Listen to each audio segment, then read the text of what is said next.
C'est l'histoire d'un soldat russe, anonyme, un soldat comme il en décède des centaines par jour.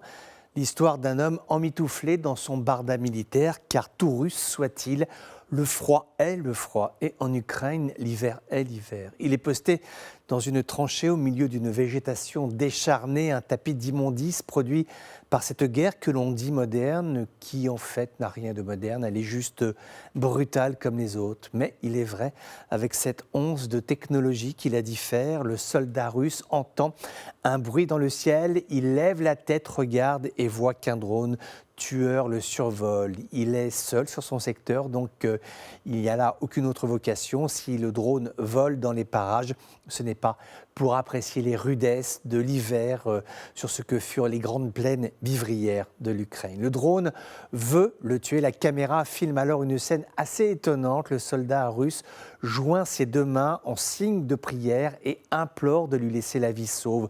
Je répète, un homme perdu dans la neige supplie une machine volante de l'épargner. C'est-à-dire qu'il admet à ce moment-là que ses heures sont comptées et que seule la pitié de l'officier ukrainien qui pilote le drone peut lui permettre de survivre à cette guerre et qui sait un jour rentrer chez lui. Il supplie la machine comme on supplie un homme dont le doigt est posé sur une gâchette ou sur un manche de couteau. Il semble parler, gémir, dire ce que dit tout homme qui sent son heure arriver. Pour montrer qu'il est inoffensif, il sort de sa tranchée, sans armes, marche, déambule sur le champ de bataille, sans personne autour. Il est seul et isolé. Au milieu de la scène se trouve un arbre énorme, un tronc. Le soldat court et va se cacher derrière. Le drone le suit à la trace.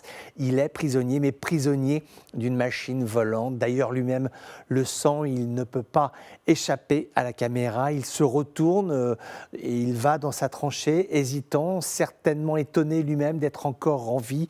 Son erreur, semble-t-il, est alors de se glisser dans une casemate creusée à même la terre, là où les hommes se réchauffent la nuit, là où ils stockent les armes et les munitions. L'opérateur ukrainien a vraisemblablement cru que le soldat allait prendre un fusil pour essayer d'abattre le drone.